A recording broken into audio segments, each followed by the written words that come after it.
और हमारे उलमा जो बोलते हैं हिजाब के ऊपर, नमाज के ऊपर, अजान के ऊपर, ये गलत नहीं है। अभी जीते एक एमएलए साहब गाजियाबाद में भाषण दे दिए, हम ये कर देंगे वो कर देंगे। एक हिंदू युवा वाहिनी का नौजवान क्या बोला कि तुम अपने मस्जिद से इन लाउड स्पीकर को नीचे उतार दो, अजान मत दो, अजान देना पाप है। इससे क्या होता है, एयर पोल्यूशन इंक्रीज होता है, यानी हवा में प्रदूषण बढ़ता। हवा में प्रदूषण अजान से ही बढ़ता, भगवत कथा से नहीं बढ़ता, अभी भजन से नहीं बढ़ता, गायत्री मंत्र पढ़ने से नहीं बढ़ता, हमारे सिख भाइयों की मूल मंत्र पढ़ने से नहीं बढ़ता। ये माइक पूछिए हमारे साउंड वाले भाई से, ये महीने में कितने जगह भजन में जाते, कितनी जगह कीर्तन में जाते। यही तो खूबसूरती है ना इस देश की। जैसे आप भजन करते हैं, आप समझते हैं पुण्य मिल गया, हम भी तो यही समझते हैं कि भाई जलसा करेंगे, अजान देंगे, हमको पुण्य मिलेगा। अगर आपको ताकत का नशा, तो इतिहास खंगाल कर देखो, बुख्ते नसर आया, खत्म, एक साइड हो जाए। सिकंदर जुल्करनैन, मुस्लिम महाराजा पूरी दुनिया का, वो भी चले गए। यहां तक कि हजरत सुलेमान हुकूमत थी, जिन्नात, पेड़ पौधे, इंसान और जिन्नात हवाओं पर, वो जिन्नात पलक झपकते ही पूरी की पूरी साम्राज्य मलिके बिल्किस उसको उठाकर लेकर आ गए। लेकिन आखिर में वो भी चले गए इस दुनिया से, वो भी अपना काम करके गए। अगर आप ये चाहते हो कि नहीं जनाब हम फिर से आए हैं, welcome back, welcome and return, हम दोबारा आए और इन मस्जिद के मिंबर से, मीनारों से हम ये उतार देंगे, किसको, लाउड स्पीकर को। तो उतारने से पहले आपका हाथ अगर किसी मस्जिद के मिंबर पर जाए तो एक तारीख बताता हूं, याद कर लो, नोट कर लो। दुनिया के अंदर यूरोप में कोई लेबोरेटरी नहीं था, लैब जहां पर टेस्ट किया जाता है साइंस को, अगर कहीं पर था तो वो स्पेन के अशबीलिया शहर के उस जामे मस्जिद के मिनारे में गोल्डा टावर के अंदर वो दुनिया का सबसे पहला लेबोरेटरी, ऑब्जर्वेटरीज, सबसे पहला दुनिया का टेस्टिंग किट और टेस्टिंग लैब वो रूम के अंदर होता था। 300 स्क्वायर फुट में उस मिनारे के अंदर दुनिया का सबसे पहला साइंटिस्ट और वैज्ञानिक लैब बना था। किसी भी मस्जिद के मिंबर से या उसके मिनारे से लाउड स्पीकर उतारने से पहले आप अपने ग्रंथ को पढ़ना, उच्चलापी भविष्यति जनूमम विना कोलम च पश्वस्ते शाम भक्षयामतामम। उच्चलापी, ऊंची आवाज में, उच्च मतलब ऊंची, लाप मतलब सुर लगाना, लाप मतलब चीखना, लाप मतलब तरन्नुम से बोलना।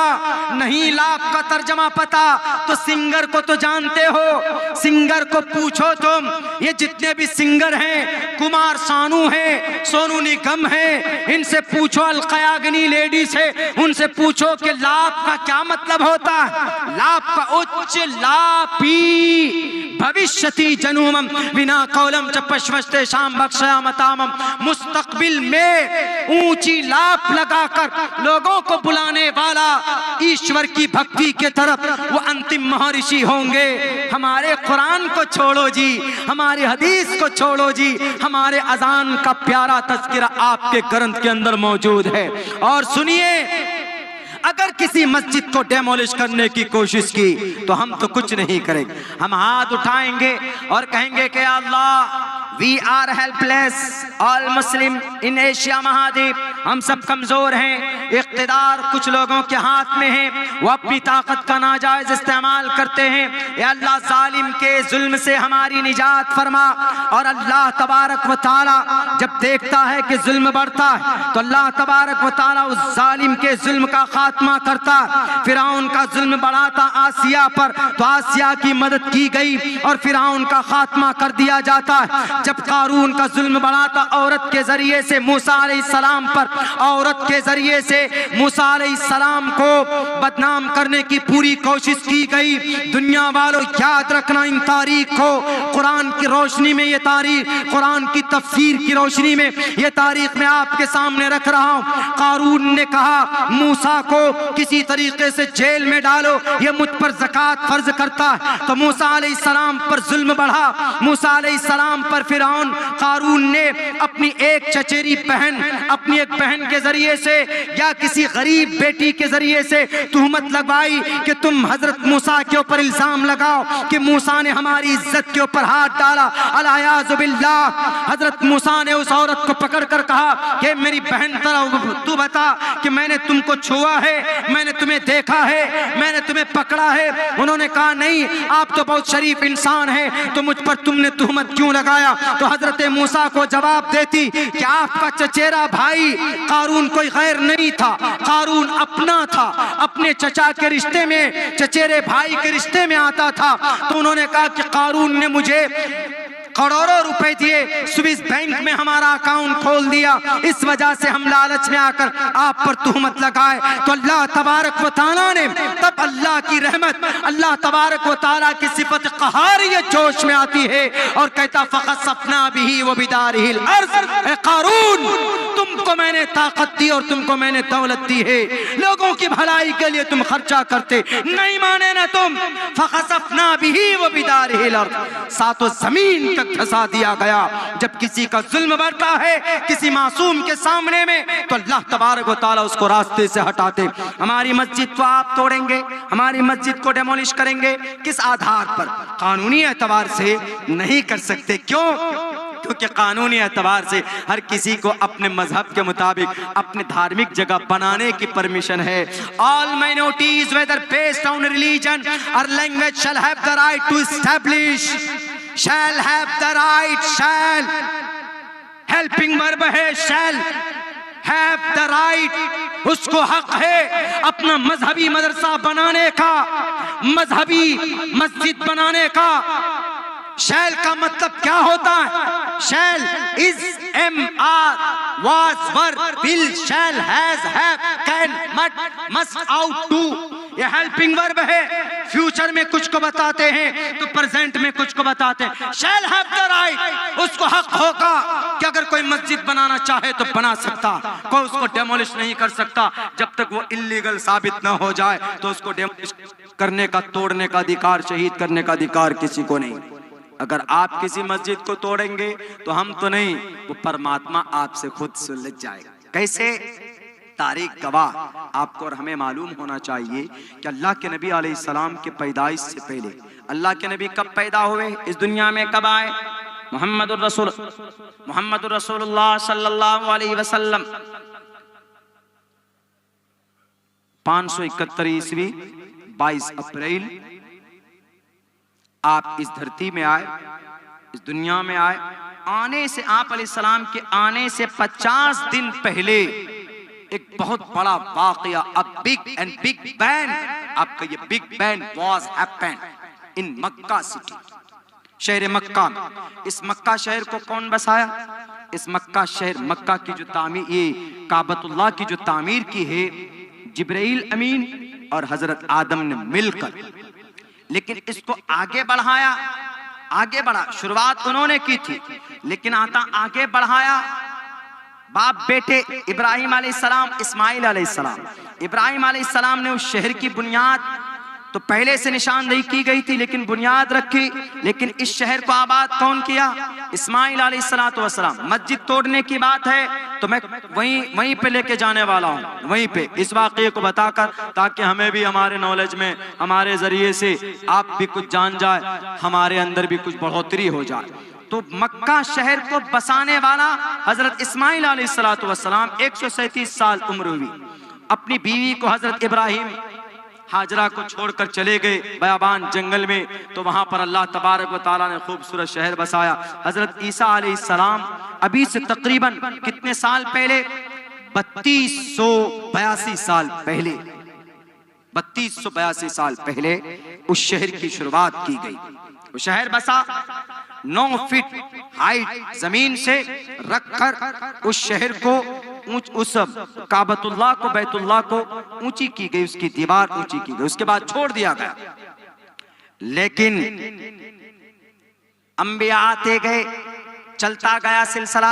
अल्लाह के नबी का जब जमाना आया, पैदाइश का जमाना आया, तो आपके पैदा होने से ठीक 50 दिन पहले, मुख्तलिफ रिवायात हैं। अर्रहीकुल मख्तूम सीरत की बड़ी मजबूत मुस्तनद किताब है, अगरचे अहले हदीस आलिम का है। मुफ्ती सईद अहमद साहब पालनपुरी, शेख हदीस दारुल देवबंद रहमतुल्लाहि अलैह, वो कहा करते हैं कि अहले हदीस आलिम बहुत मजबूत दलाइल ही पेश करेगा, वो कोई इधर उधर की बात तो नहीं करेगा। सीरत की इतनी मोटी किताब है अर्रहीकुल मख्तूम, awarded by the foreign country, वो सम्मानित भी। उस किताब में लिखा है कि 50 दिन पहले, नबी पाक अलैहिस्सलातु वस्सलाम के जन्म से 50 दिन पहले एक वाकया सामने आया। वाकया क्या सामने आया? वाकया ये सामने आया कि एक शाहे हबश का जनरल गवर्नर, मुल्क यमन का, यमन स्टेट का शाहे हबश के जरिए से जनरल गवर्नर, नाम उसका अबरहा। अबरहा ने वहां पर एक कलीसा बनाया कि लोग काबतुल्लाह की तवाफ के लिए नहीं जाएंगे, यहीं पर आएंगे। बंगाल के लोग हज करने के लिए सऊदी अरब नहीं जाएंगे, हज यहीं पर करेंगे।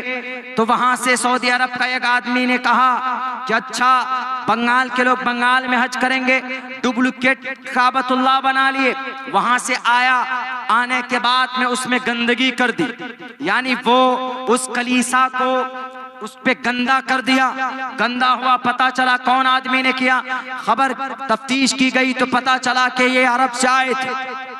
तो अबरहा ने ये फैसला किया, अब मेरे कलीसा को तुमने तौहीन की, मैं छोड़ूंगा नहीं। मैं तुम्हारे बैतुल्लाह को, जिसका तुम तवाफ करते हो, जिसके इर्द गिर्द तुम घूमते हो, चक्कर लगाते हो, उसकी ईंट से मैं अपने इस कलीसा को खूबसूरत बनाऊंगा और इसको वजूद में लाऊंगा। तो वो पूरी तैयारी के साथ कई हाथियां, बड़े बड़ी हाथियां और घोड़े और फौज को लेकर काबतुल्लाह शहर मक्का के करीब थोड़ा बाहर पड़ाव डालता है और खबर भिजवाता है। उस वक्त के सरदार अब्दुल मुत्तलिब थे। अब्दुल मुत्तलिब को खबर पहुंची कि अबरहा पूरी ताकत के साथ आया है, पूरे बुलडोजर के साथ आया है और इस बैतुल्लाह को तोड़ना चाहता, इसको डेमोलिश करना चाहता। तो क्या किया जाए? लोगों ने कहा कि अब्दुल मुत्तलिब, आप और हम सब, आप ऑर्डर दीजिए, हम सब तैयारी करते हैं, अबरहा का मुकाबला करेंगे। उन्होंने कहा कि लोगों, हम उनका मुकाबला नहीं कर सकते, उनके पास लड़ाकू हाथी है, उनके पास AK-47 है, उनके पास देखो, उनके पास जेट एयरवेज है, उनके पास लड़ाकू विमान है, उनके पास मिसाइल है, उनके पास क्लासिक तोप है। उस वक्त घोड़ा और हाथी यही तोप के काम करते थे। उनके पास तो ऐसे हथियार हैं, हमारे पास तो कुछ भी नहीं है। हम तो सिर्फ अल्लाह वाले हैं, हम तो सिर्फ कुरान वाले हैं। हमारे हाथ में कुरान और हमारे हाथ में तस्बीह के दाने और हमारे शक्ल में नमाज पढ़ने की घट्टी की नमाज, सजदे के निशान। हम क्या कर सकते? उन्होंने कहा, अब्दुल मुत्तलिब ने कहा कि कोई बात नहीं, डरो मत, एक काम करो, चलो अपने माल को, अपने ऊंट को हम उनसे बचाते हैं। अबरहा के पास गया। अबरहा ने कहा कि अब्दुल मुत्तलिब, अपने ऊंट बचाने आए हो, अपने घोड़ों को बचाने आए हो, अपने इस गांव को, इस शहर को नहीं बचाओगे। बैतुल्लाह को ढाने आया हूं, इसको तोड़ूंगा, मेरा बुलडोजर चलने वाला, तुम इसको नहीं बचाओगे। उन्होंने कहा, अब्दुल मुत्तलिब का जवाब सुनिए, वो यकीन होना चाहिए। अब्दुल मुत्तलिब ने कहा कि ऊंटों का रखवाला मैं हूं, इसलिए मैं आया हूं इसको बचाने के लिए तुमसे, और तुमसे पूछ कर मैं इसको अपने कब्जे में ले रहा हूं। और इस घर का मालिक अल्लाह है, अल्लाह इस घर का मुहाफिज है। वो चाहे तो बचाए, वो चाहे तो इस घर को डेमोलिश होने दे, शहीद होने दे, वो जानेगा उसका घर है बैतुल्लाह, अल्लाह का घर। रूए जमीन पर जितने भी मसाजिद है सब बैतुल्लाह है, अल्लाह का घर है। तो उन्होंने कहा, तो नहीं बचाओगे? कहा नहीं। तो अबरहा ने कहा कि ये तो डर गए, किसी से जंग तो होगी नहीं, चलो ऑर्डर दिया अपने फौजी कमांडर को और घोड़ों को, हाथियों को, अब पूरे शान के साथ चल रहे काबतुल्लाह को ढाने के लिए, उस मक्का की ईंट से ईंट बजाने के लिए। लेकिन जब मैं कहता हूं, जब किसी जालिम का जुल्म बढ़ता है तो अल्लाह तबारक व तआला उसका खात्मा कर देता है। अबरहा को मालूम नहीं था, अबरहा ने सोचा कि बुलडोजर चला देंगे। आजकल भी बुलडोजर बहुत चल रहा है उत्तर प्रदेश में, बहुत बुलडोजर चल रहा है। चलाइए बुलडोजर, जहां गलत है तो खूब चलाइए, रैपिस्ट के ऊपर चलाइए, डाकुओं के ऊपर चलाइए, मॉब लिंचिंग करने वालों पर चलाइए, मस्जिद मदरसे तोड़ने वालों पर चलाइए, हिंदू मुस्लिम कराने वाले पर चलाइए, और जो दंगा फैलाते हैं उनके ऊपर बुलडोजर चलाइए। I support you, I agree with you and I participate with you। हम आपके साथ है कदम कदम पर। आप जुल्म के खिलाफ कदम तो बढ़ाइए, जुबान से भी इंशाअल्लाह आपका साथ देंगे और अपने पसीने से भी, खून से भी आपका साथ देंगे इस देश की उन्नति के लिए। और बोल नहीं रहे, दिया है साथ हमने। जलियांवाला बाग में अल्लाहु अकबर की तकबीर ने बचाया था जनरल डायर से। आज बेटी ने अल्लाह अकबर की तकबीर लगाया तो आज ढूंढते खड़े हो गए कि अल्लाह अकबर की तकबीर क्यों लगा। ये तकबीर हम सिर्फ मस्जिद में नहीं लगाते, ये तकबीर मोटरसाइकिल पे बैठकर मौलाना अब्दुल्ला के काफले पर नहीं लगाया जाता। ये तकबीर आज भी लग सकती है, अगर बॉर्डर पर जरूरत पड़ जाए तो इंशाअल्लाह ये तकबीर आज भी हमारी जुबान से बुलंद होगी। आज भी उन्होंने क्या कहा, नहीं बचाओगे अपने इस शहर को, अपने इस मुल्क को, अपने इस साम्राज्य को। अब्दुल मुत्तलिब बुज़दिल हो गए, कहा कि सर बुज़दिल नहीं हूं मैं, लेकिन मैं लड़ाई नहीं चाहता, जाओ आप। चूंकि ख्वाजा अब्दुल मुत्तलिब को महसूस हो गया था कि घर को तोड़ने आया, ये जिसको सैलाब न तोड़ पाया, जिसको आंधी न तोड़ पाई, उसको ये अबरहा क्या तोड़ पाएगा। अबरहा जाते जाते उसका जो हाथी था वो बैठ गया, उसका हाथी बैठा, उठने नहीं लगा। लोगों ने कहा, फौजियों ने कहा कि सर वापस चलिए। किसी भी जानवर का बैठ जाना इसका मतलब सामने खतरा। कुत्ते रात को भौंकते हैं, रोते, हम और आप ये समझते हैं कि वो यूं ही रोते और यूं ही भौंकते हैं, नहीं। उलमाए किराम ने लिखा है कि कुत्ते को कुछ न कुछ चीजें दिखाई पड़ती है, जिन्नात हम नहीं देख सकते, वो देखते। कुत्ते जानवर जरूर हैं, लेकिन इस जमीन पर अल्लाह की कोई भी मखलूक फालतू नहीं है। खिंजीर को हम क्या समझते हैं, गंदा नजिसुल ऐन है, लेकिन उसके फायदे अलग हैं। हम किसी भी चीज को अल्लाह तबारक व तआला ने बिना फायदे का पैदा नहीं किया है इस जमीन पर, इस धरती पर। तो वो देख लेते, उस हाथी ने देख लिया कि कोई लश्कर तो आ रही है और हमारा खात्मा करने के लिए जबरदस्ती उठाया पीछे से। पहले जमाने में ऐसा होता था कि अगर किसी भैंस को या किसी सांड को कब्जे में करना हो तो एक बड़ा भाला रखते थे और उसके आगे इतने लोहे का एक रॉड और एक सुई की तरह होता था, उसको मारते थे। तो वैसे उसको चुभोया गया पीछे से, तो वो फौरन खड़ा हुआ, आगे चलने लगा। लेकिन जब करीब पहुंचता है कि काबतुल्लाह की दीवार पे चोट मारना है, तो अल्लाह तबारक व तआला ने बहुत खूबसूरत नक्शा खींचा है। 23वें पारे के सूरह कैफ में, सूरह अलम तरा कैफ को पढ़िए। वो अरसला अलैहिम, अल्लाह ने भेज दिया उनके ऊपर तैरन अबाबील, चिड़िए को। छोटे छोटे चिड़िए, छोटे छोटे होते, पूरी झुंड चलती उनकी, आप देखेंगे। व अरसला अलैहिम तैरन अबाबील, व अरसला अलैहिम तैरन अबाबील, अबाबील फरिश्ते को, अबाबील परिंदों को अल्लाह तबारक व तआला ने उनके ऊपर भेजा।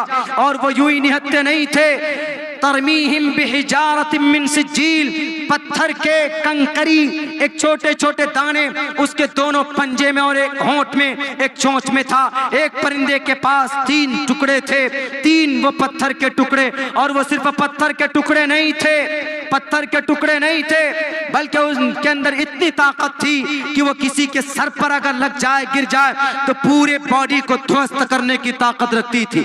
315 की पीतल का कारतूस जब किसी इंसान की बॉडी में घुसता है, जब निकलता है तो इतना बड़ा सुराख कर देता है 3 इंच का। वैसे ही वारसल अलैहिम तैरन अबाबिल तरमीहिम बिहिजारत मिन सिज्जील, उन पत्थर की ताकत थी। अल्लाह चाहे तो एक मामूली सी पत्थर में वो ताकत पैदा कर दे कि अब रहा कि पूरे लश्कर